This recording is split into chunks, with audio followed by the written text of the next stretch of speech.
მეგობრებო, დღეს ჩვენ გადავწყვიტეთ ვიყოთ სრულიად გულწრფელები თქვენთან. უყურეთ გასული კვირის კლიმატური მოვლენების ამ მიმოხილვას და მიხვდებით, თუ რატომ ქმნით ამ გამოშვებებს. ამერიკის შეერთებული შტატები. 30 მაისს კენტუკის შტატში, ვაშინგტონის ოლქს, სულ მცირე F2 ინტენსივობის ტორნადო მოულოდნელად დაატყდა თავს. იმ დღეს ძლიერი ჯექა ქუხილიან, განსაკუთრებით ტორნადოები არ იყო პროგნოზირებული. მოახლოებული ტორნადოების შესახებ გაფრთხილება დარტყმამდე სულ რამდენიმე წუთით ადრე გაიცა. მორევამ ადვილად გადააბრუნა მანქანები და ხეები ძირფესვიანად ამოძირკვა.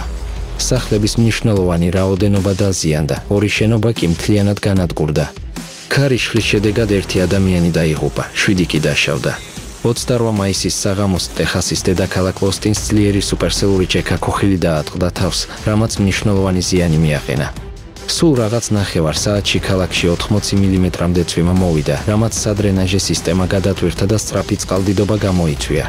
ერთი ადამიანი წყალდიდობის შედეგად გაიტაცა და სამწუხაროდ მისი გადარჩენა ვერ მოხერხდა. ექსპერტების თქმით, შტორმმა მიკროაფეთქება გამოიწვია, რომელმაც ოსტინის ცენტრში უზარმაზარი ნგრევა დატოვა 16 კილომეტრის სიგრძისა და დაახლოებით 3 კილომეტრის სიგანის. 130 კილომეტრამდე სიჩქარის მქონე ქარმა ქალაქის ისტორიულ უბანში, ჰაიდ პარკში, ხეები წააქცია და სახლებს სახურავები გადახადა. 72,000-ზე მეტ აბონენტს ელექტროენერგია არ მიეწოდება. ძლიერმა ნაკადებმა ასევე ჩაამსხვრია ფანჯრები და სიტყვასიტყვით შიგნით შეჭრიდა შესასვლელი კარები ოსტინბერგსტრომის საერთაშორისო აეროპორტში.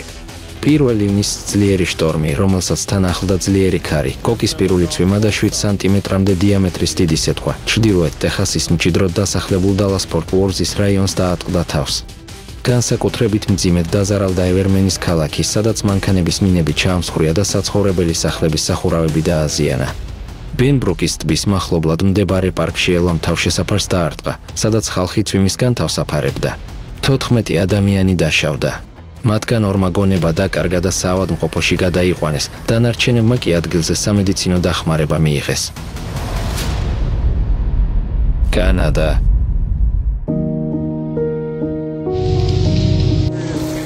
კანადა ბოლო წლების ერთ-ერთ ყველაზე მძიმე ხანძრის სეზონს განიცდის. 3 პროვინციაში ერთდროულად დაიწყო მასობრივი ევაკუაცია, რის შედეგადაც 26,000-ზე მეტ ადამიანს სახლების დატოვება მოუწია. მანიტობას პროვინციაში ხანძრებმა 5 წლიან საშუალო მაჩვენებელზე თითქმის 3-ჯერ დიდი ფართობი მოიცვა. ევაკუირებულები გადატვირთულ სასტუმროებში არიან განთავსებულნი, სადაც სივრცე შეზღუდულია, ბევრ ადამიანს გასაშლელ საწოლებსა და გასაბერლეიბებზე სწინავს. რამდენიმე შორეული ადგილობრივი თემი ცეცხლის გარემოცვაში მოყვა საკმარისი რესურსების გარეშე. მაცხოვრებლები ხანძრის შეკავებას ბაღის შლანგებითა და მხოლოდ 2 სახანძრო მანქანით ცდილობდა. სასკაჩევანის პროვინციაში ხანძარმა დაახლოებით 400 შენობა გაანადგურა. ხანძრის არაპროგნოზირებადი გავრცელების გამო მეხანძრეები იძულებულნი გახდნენ უკან დაეხიათ. ლარონში ხანძარმა აეროპორტის ტერიტორიამდე მიაღწია და დააზიანა საჰაერო ხანძრის ჩაქრობაში გამოყენებული წყლის ბომბდამშენი თვითმფრინავების ბაზა. ალბერტაში 56 ხანძარი დაფიქსირდა, რომელთა თითქმის ნახევარი კონტროლიდან გამოვიდა. ეკრანზე 3 ივნისის მდგომარეობით დაზარალებულ ტერიტორიებზე წვდომის სირთულისა და კატასტროფის მასშტაბის გამო ხანძრის ჩაქრობის ძალისხმევაში შეერთებული შტატების მეხანძრეები და საჰაერო დანაყოფები ჩაერთნენ. ხანძრის კვამმა ჰაერის ხარისხი გააუარესა არა მხოლოდ კანადაში, არამედ ამერიკის ისეთ შტატებშიც, როგორიცაა ჩრდილოეთ დაკოტა, მინესოტა და მონტანა, სადაც ჰაერი არაჯანსაღად ითვლებოდა. 1 ივნისს კვამლის უზარმაზარმა ნაკადმა ატლანტის ოკეანე გადაკვეთა და ევროპას მიაღწია. შვეიცარია.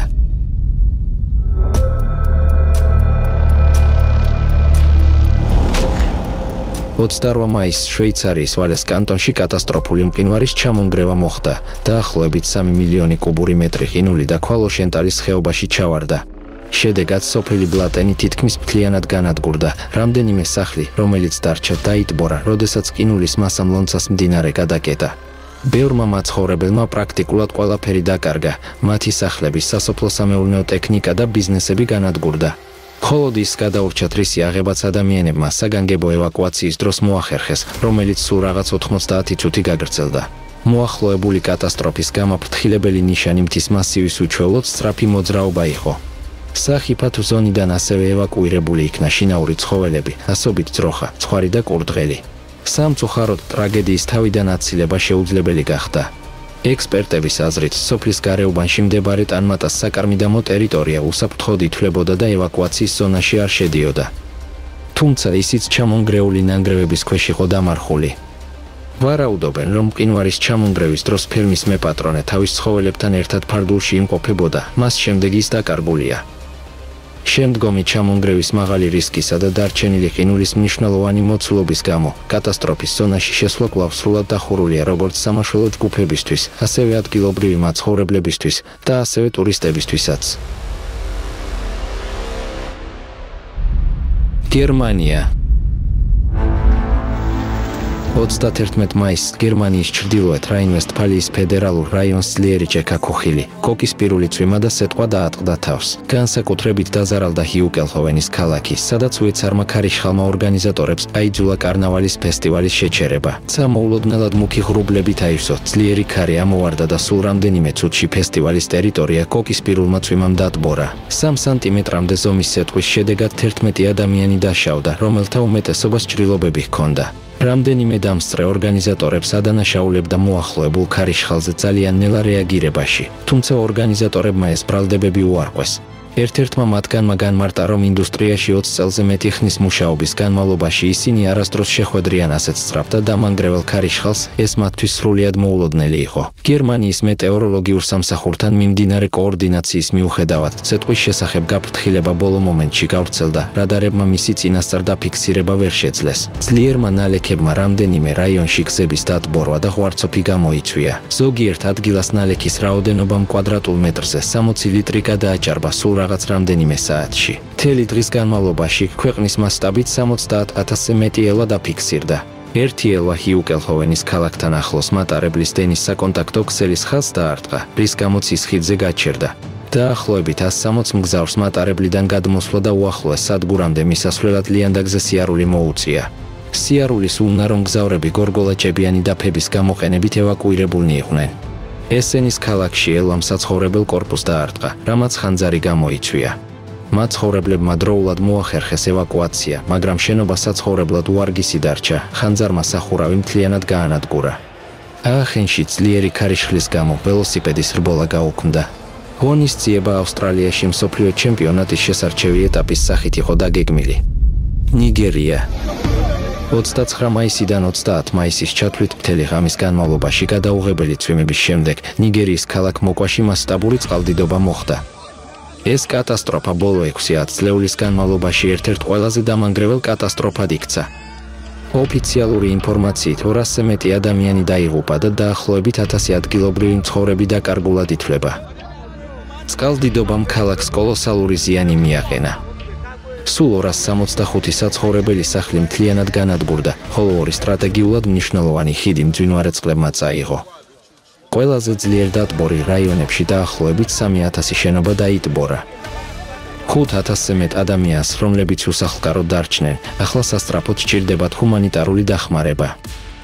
ტრაგედიის თვითმხილველები იუწყებიან, რომ წყალი მოულოდნელად და დიდი ძალით მოვარდა, ის შორიდან მოდიოდა და ხალხს ეძინა. 2 მეტრზე მეტი სიმაღლის ძლიერმა ტალღამ ყველაფერი წაიღო. მაშველების თქმით, გარდაცვლილთა უმეტესობა ნიაღვარმა ნიგერის მდინარეში ჩარეცხა. საგანგებო სიტუაციების მართვის ეროვნულმა სააგენტომ მოვლენა უპრეცედენტო წყალდიდობად შეაფასა. თუმცა ყველაზე საგანგაშო ფაქტი ის არის, რომ წვიმების სეზონს ჯერ კიდევ პიკისთვის არ მიუღწევია.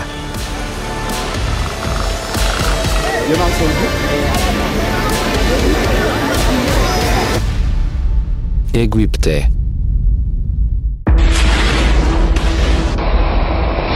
31 მაისს ძლიერმა შტორმმა ალექსანდრიას, ჩრდილოეთ ეგვიპტის მთავარ საპორტო ქალაქს დაარტყა. ქარმა, რომლის სიჩქარე საათში 60 კილომეტრს აღწევდა, რასაც თან ახლდა ჭექა ქუხილი და ძლიერი სეტყვა, ქალაქის ქუჩებში ქაოსი გამოიწვია.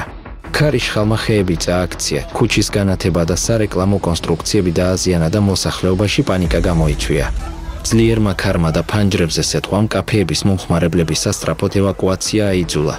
ქუჩები დაიტბორა და ადიდებულ მდინარეებად გადაიქცა, რამაც ბიზნესები აიძულა დაეხურათ, ხოლო ხალხს ამინდისგან თავშესაფარი ეძებნა. ქალაქის ნაწილი ელექტროენერგიის გარეშე დარჩა. სანაპირო გზებსა და მიწისქვეშა გადასასვლელებში მოძრაობა დროებით შეჩერდა, ხოლო ძირითადი გზა ჯვარედინისაცობებით დაიტვირთა. ელრამლის რაიონში საცხოვრებელი შენობა ჩამოინგრა, ხოლო სპორტინგის რაიონში კიდევ ორი შენობა დაზიანდა. ხელისუფლების განცხადებით, მსხვერპლი არ ყოფილა, თუმცა ადგილობრივი მედიის ცნობით სულ მცირე ორი ადამიანი დაშავდა, როდესაც შენობის ნაწილი იმ მანქანაზე ჩამოინგრა, რომელშიც ისინი იმყოფებოდნენ. ალექსანდრიის უნივერსიტეტის ადმინისტრაციამ სტუდენტების უსაფრთხოების უზრუნველსაყოფად გამოცდების გადადება გადაწყვიტა. შტორმმა ასევე გამოიწვია ალექსანდრიის საზღვაო პორტების დროებით დახურვა და თევზჭერის ყველა სახის საქმიანობის სრული შეჩერება. ქალაქის ხელისუფლებამ საგანგებო მდგომარეობის უმაღლესი დონე გამოაცხადა. წლის ამ დროისთვის ეგვიპტის ხმელთაშუა ზღვის სანაპიროზე ასეთი ძლიერი შტორმი უკიდურესად იშვიათი და უპრეცედენტო მოვლენაა. ტორნადოები.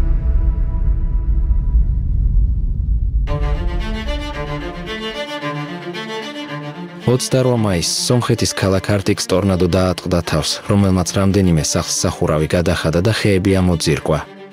ქარის ხალხს ძლიერი სეთყვაც ახლდა თან, რამაც შირაკის პროვინციაში ხილის ბაღები და მარცვლეულის მინდვრები დააზიანა. აღსანიშნავია, რომ სომხეთში ტორნადოები იშვიათია, ხოლო შირაკის რეგიონში ასეთი მოვლენები პრაქტიკულად არ იყო, რადგან რეგიონის ტიპიური კლიმატური პირობები მათ წარმოქმნას ხელს არ უწყობს. 29 მაისს კვიპროსის კუნძული ძლიერი უამინდობის ზეგავლენის ქვეშ აღმოჩნდა. კოკის პირველმა წვიმებმა, ჩექა ქუხილმა და სეთყვამ სხვადასხვა რაიონს გადაუარეს. ლარნაკას რეგიონში მდებარე სოფელ კალუჩორიოში მაცხოვრებლებმა რეგიონისთვის იშვიათი ტორნადო იხილეს, რომელმაც რამდენიმე ნაგებობა დააზიანა. იმავე დღეს თურქეთის ანტალიის პროვინციაში მდებარე გაზიფაშას კიდევ ერთი უჩვეულო ტორნადო დაატყდა თავს.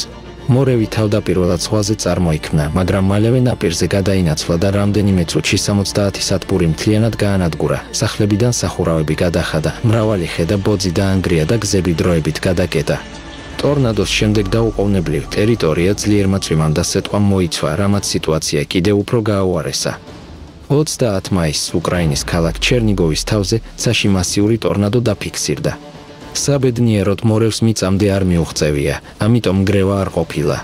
განსაკუთრებულ შეშფოთებას იწვევს ტორნადოს გამოჩენა უკრაინის ჩრდილოეთ რეგიონებში, იმ ადგილებში, სადაც ასეთი ატმოსფერული მოვლენები წარსულში იშვიათად ფიქსირდებოდა, რადგან პირობები მათი ფორმირებისთვის არახელსაყრელ პირობებად ითვლებოდა.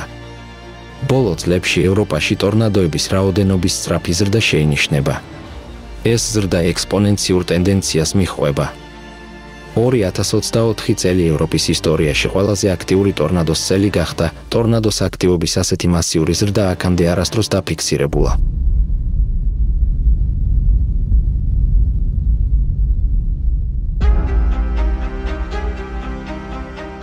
დღეს ჩვენ გსურს პირდაპირ მივმართოთ ჩვენს მაყურებელს. გესმით, რისი გადმოცემას ვცდილობთ ყველასთვის, ვინც უყურებს ამ ვიდეოს. ხვდებით, რატომ ისმის ერთი და იგივე სიტყვები ეპიზოდიდან ეპიზოდამდე. ყველაზე ძლიერი, რეკორდული ეს პირველად მოხდა, ხალხი მოუმზადებელი იყო. ერთ ქვეყანაში წყალდიდობა ისე მოულოდნელად მოვიდა, რომ ადამიანებმა, წვიმიან სეზონებს მიჩვეულებმაც კი ვერ მოახერხეს თავის დაღწევა. სხვა ქვეყანაში, სადაც ტორნადოს გამაფრთხილებელი სისტემა კარგად არის განვითარებული, მისი პროგნოზირება ვერ მოხერხდა. მესამე რეგიონში სეთყვა იმდენად დიდი იყო, რომ ადამიანების სხეულზე ნაფლეთი ჭრილობები დატოვა. ყველა უკვე ამჩნევს, თუ რა ხდება, თუმცა შესაძლოა ჯერ ვერ აცნობიერებენ ცვლილებების სრულ სიღრმეს. დედამიწის რომელ წერტილშიც არ უნდა იმყოფებოდეთ, მნიშვნელოვანია გვესმოდეს, რომ არავინ არის დაზღვეული მოსალოდნელი კლიმატური საფრთხეებისგან.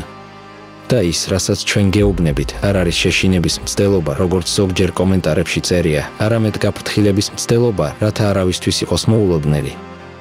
ბევრი კვლავაც უსაფრთხოების ილუზიით ცხოვრობს და იმედოვნებს, რომ კატასტროფა მათ გვერდს აულის, უბრალოდ იმიტომ, რომ ის პირადად მას ჯერ არ შეხებია. მაგრამ მილიონობით ადამიანისთვის მთელ მსოფლიოში ეს უკვე მკაცრი რეალობაა. მათი სახლები დანგრეულია, საყვარელი ადამიანები დაკარგული და მათი მომავალი მყისიერად განადგურებულია. კლიმატური კატასტროფების არარსებობა თქვენს ტერიტორიაზე არ ნიშნავს, რომ ისინი არ არსებობს. ეს მხოლოდ იმას ნიშნავს, რომ საფრთხე ჯერ თქვენთან არ მოახლოვებულა. სამწუხაროდ ეს ჯერ კიდევ მხოლოდ დროის საკითხია. კაცობრიობას ჯერ კიდევ აქვს შანსი და უმნიშვნელოვანესია, რომ არ გაუშვათ ხელიდან. ეს შანსი საერთაშორისო სამეცნიერო საზოგადოების ალატრას უახლეს ტექნოლოგიურ განვითარებაშია. ერთ-ერთმა ასეთმა ტექნოლოგიამ უკვე დაამტკიცა თავისი ეფექტურობა პრაქტიკაში, რაც აჩვენებს სტიქიური უბედურებების როგორც ინტენსივობის, ასევე სიხშირის რეალურ შემცირებას. თუ ახლავე დავიწყებთ მოქმედებას, გვექნება რეალური შესაძლებლობა შევცვალოთ მომავალი.